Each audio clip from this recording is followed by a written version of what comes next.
الحمد لله رب العالمين الذي فرض علينا الصلاة وأتم السلام على محمد صلى الله عليه وسلم. الحمد لله الذي فرض علينا الصلاة وقد فاز من أقامها وقد خسر من هدمها. توبز الله سبحانه وتعالى يتوى الصلاة egendo okutuyamba okutujjako amazambi tutuukeri Allah jalla wa ala matusiimiddwa. Mwana watu yesiimye oyo agiyimirizaawo ate okufaafaaganirwa kunene nnyo eri omuntu agimenyawo. Tunula olwaliro ikhwata al-imaani olabe engeri abantu engeri gye babeera nti bafunamu obuzibu bw'okusaala era ne bongera ebizibu ku bizibu byabwe balina. So mwana wattu esswala bw'obanga ogisadde Allah subhanahu wa ta'ala abeera kumpi nnyo naawe era Allah mwangu nnyo wakudduukira. Lwaki? Kubanga eyo ittisali fawri, eyo is a communication gy'olina gwe ne Allah jalla wa ala. Kyovula Mtume sallallahu alayhi wa sallam ku ntandikwa twagamba yajawuzamu ebitundu bibiri Allah subhanahu wa ta'ala, ekitundu n'akikwasa omuddu, ekitundu n'akisigaza Allah subhanahu wa ta'ala, ng'omuddu ayogera ebigambo ebisanyusa Allah nga Allah akonako sitampu ikhwata al-iman. Esswala eyo ekuyamba nnyo okuwona ebizibu byonna. Esswala eyo bw'ogiyitamu n'ogisaba ng'osadde busaazi ng'osaala lillahi jalla wa ala. So waliwo abantu abajja okusaala nga balinga abakola physicals, nga bw'akutama olowooza basimbise musindike, talinaamu na khushuru kugonda kwa Allah jalla wa ala, nakulaga bukakkamu nti ayimiridde mu maaso ga Allah subhanahu wa ta'ala, nakuleka nsi byonna byonna ebikwatagana n'ensi kubireka mabega, omutima gwe n'aguwayira Allah jalla wa ala. Omuntu bw'ayimirira mu swala olaba yenna nga muzikiti agutunuulira amagamaga atunula eri, n'omubuuza ila aina anta, oliridde wa muganda wange, ala tadiri ila man kumta amama, tomanyi ila man kumta amama, wani gy'oyimiridde, maaso gani g'oyimiriddemu. Olina okulaga obwombeefu obuyitirivu. Allah asooka akuwa ebyoyagala okuba nti abikuwa. Omuntu bw'oyita mu swala tugambye nti is a communication. Mwana wattu mpuliziganya ngonvu mpitirivu nyangu nnyo, fawuri eddukirawo mangu nnyo okuba nti Allah agenda kuwa ekyo kyoyagala. Era bw'obanga olina obuzibu bwonna nga bukuyimiriddeko beera ng'osaala. Sahaba afiirwa omwana, sahaba bw'afiirwa omwana najjukira Allah yagamba atya, wasta'iinu bis-sabri was-salaa wa innaha lakabiratun illa 'ala al-khashi'in. Nagati nina okusaala swakuli yali egaanye naye okufuna obugumiikiriza nga bugumiikiriza ibada nnene. Nabbi yagamba sallallahu alayhi wa sallam as-sabru diya, okugumiikiriza kitangaala ekikujjako ekizikiza n'obuzibu. Naye sahaba asaala bamugamba nti atusalli wa kadimata ibnu, omwana yafudde, ibnuka yafudde ate g'osazeewo okusaala. Faqala lahum alam tasma'u qawla Allahi subhanahu, temawulira Allah ng'agamba nti wasta'iinu bis-sabri was-salaa. Sinza kugumiikiriza ku kino kintuuseeko, yo sabulu sinza kuba nayo, naye kati neeyambisa okusaala kuno kumpa okugumiikiriza. Wasta'iinu bis-sabri was-salaa, ng'oyagala kugumiikiriza ku bizibu byonna nga bigaanye, sooka osaale Allah subhanahu wa ta'ala akugondeza ekyo. Kubanga ogenda kwogera naani? Rabbul alamin, Allah gw'ogenda okwogera naye subhanahu. Era bw'osaala ng'eswala erimu okugonda okutuufu, amaaso n'ogateeka aweetaagisa, emikono n'ogiteeka aweetaagisa, n'otunula aweetaagisa, omutima n'oguleeta gye bayita al-khushur, hudhurul kalb, omutima n'oguwaayo lillahi jalla wa ala, wallahi Allah agenda kwanukula. Unzur wa takhayyaru ma'i, njagala tukube ekifaananyi kino ajali wallahi kyewuunyisa. Rajulun, omusajja omu yali atwala abantu babulaba aba boda boda, nga bw'oba olina w'otuusa akongerayo eyo etasobola kgenda bidduka binene. Omusajja ono bwe yali ng'akola ekintu ekyo, waliwo omusajja omubbi lissu, omubbi n'amanya nti omusajja ono apakasa busente bwe, ng'obulaba batayiza wa boda boda ne bajjako obugaali bwabwe oba bupikipiki bwabwe. Kati omusajja ono ajja nti ala adulluka ila tariki al-adina, awaye nkubuulire ekkubo, toyagala nkulage ekkubo w'otemera amangu otwale abasaabazeebo, olina okuyita eri okwegoloobya. Faqala bala. Ibn Kathir atunyumiza ti omusajja ono yakkiriza mulagirire ekkubo. Kati bw'atuuka eri omusajja ono yali mubbi ng'ayagala mujjako kidduka kino kyakozesa okutwala abantu kuba baalinanga nsolo, awamu n'okubeera nti ssente z'akoze zonna azitwala. kati bwamala okutuuka eyo faqala lahu musajja namugamba timunange kyolina okukola olwaleero sente zonna zolina zijjeeyo ate ekyokubiri obulamu togenda kusigaza sawa sente ozimpadde oba tozimpadde nkuleka nkusse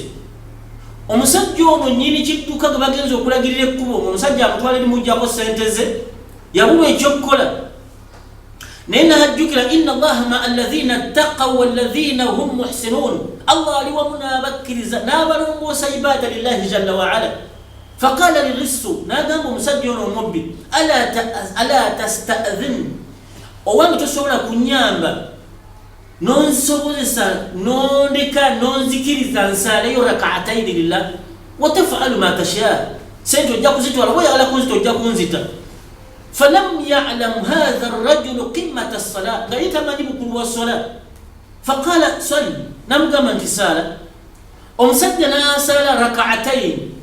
lillahi jalla waala bikhushuu'in wa huduru lkalbi watadallu lillahi jalla waala omutima gwe n'okwewaayo n'akumuli allah jalla waala fasadda rakaataini n'asaala essola n'akabbiri ng'akimanyi agenda kusisinkana allah jalla waala asembeyo essola asisinkana rabbul bariya naye omusajja fabainama huwa fi sujud aba akutamye wansi agenze wansi avuunamye n'amukoola nti ya waduudu ya waduudu omwagalwa wange alladhi la yu'jizuhu shay'un fi al-ardi wala fi as-samaa toyina kiyinza kulemerera ku nsi kuno wala ggulu teri kiyinza kulemesa ku allah jalla waala abduka hadha lis omubbi wono omubbi yuridu qatlani ayagala kunzita wa ya'khudhu rizqa alladhi razaqtani ant neriziki yange gyompadde agitwale abduka ya rabb omubbi wuuyo batutegeeza nti wakana fi samaa arrabi'a malaika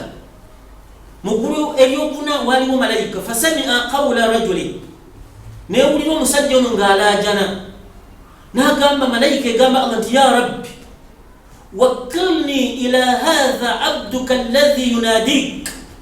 nkusaba allah obeere ngontuma nsigira ngende eri omuddo yakuyita tomulya wagamba nti ya wadudu ya wadudu ya man la yu'jizuhu shay'un fi al-ardi wala fi as-samaa wa huwa sajidu ngali wansi umbaka yagamba sallallahu alayhi wa sallam hadith inda imam muslim min hadith abdullah ibn umar anna nabiy sallallahu alayhi wa sallam qala aqrabu ma yakunu 'abdu min rabbih wa huwa sajid omuddu waberiro okumpya nnyo nga communicating ne allah jalla wa ala nga awuliziganya ne allah wa huwa sajid ngali wansi فاكثروا من الدعاء مسبب نبي mwagala nga muli wansi fajaa malak nejjo kuva waggulu bisayfin wa huwa ala farasi malaika yali ku nsolo biyajja wali omusajja teyamanya ne gyevudde yikanga bwekazi goli ali wansi alajana ti ya rabbi abdu yuridu katalani ayagala kunzita musajja yatema butemi olomubbi ali wano famat omusajja nafa kubanga yamwekanga abakola yagidi wala yalidduse naye wennyini weyalabikira ngaali ku nsolo fakatalahu n'amutta falamma sallama rajulu omusajja ono owa bodaboda gwe babadde bagenda okutta bw'amala okutoola salaamu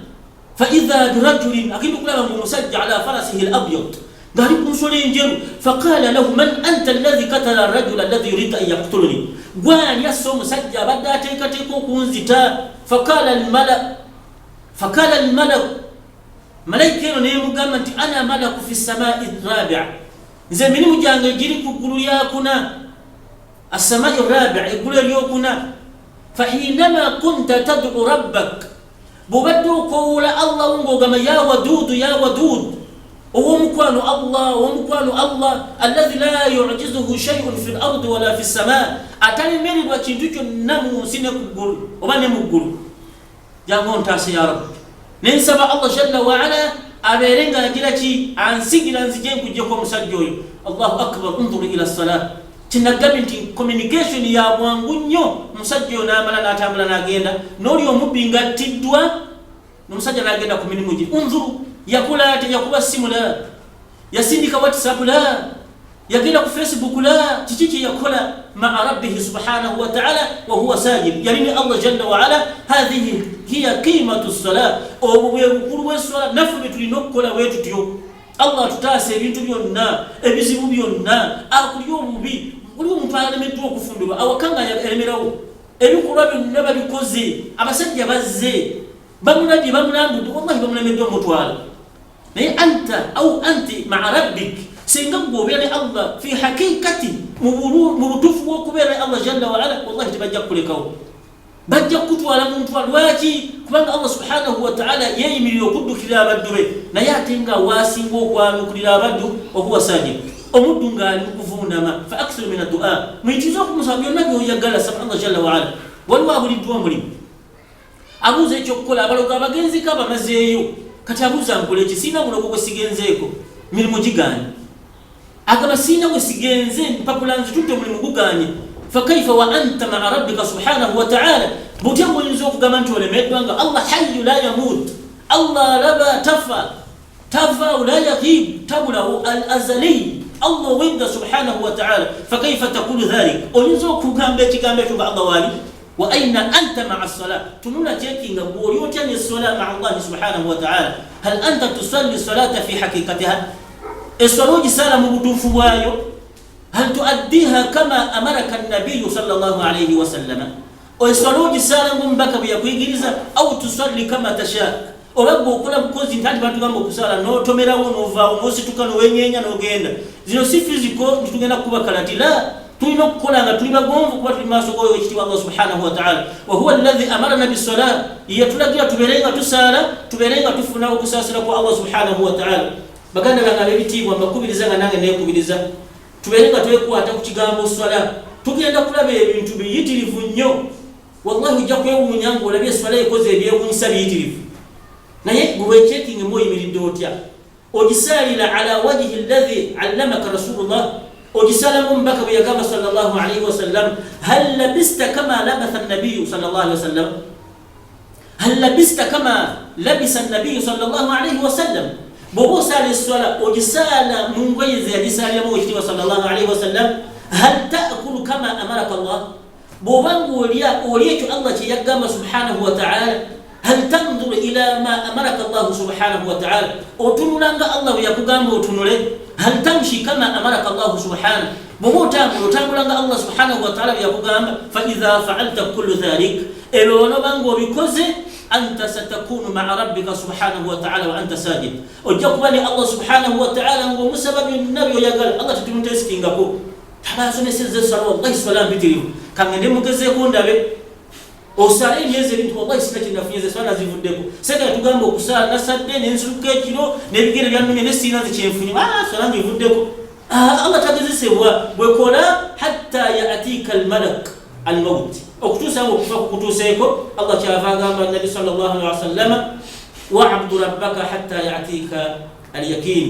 بين وسينزا الله سبحانه وتعالى اكتوسا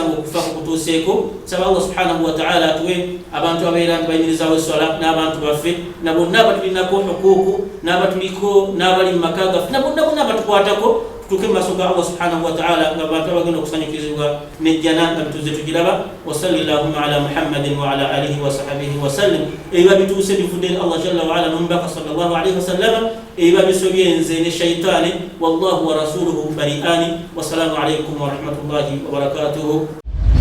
يا من أجبت دعاء نوح فانتصر وحملته في فلكك المشحون يا من أحال النار حول خليله روحا وريحانا بقولك كن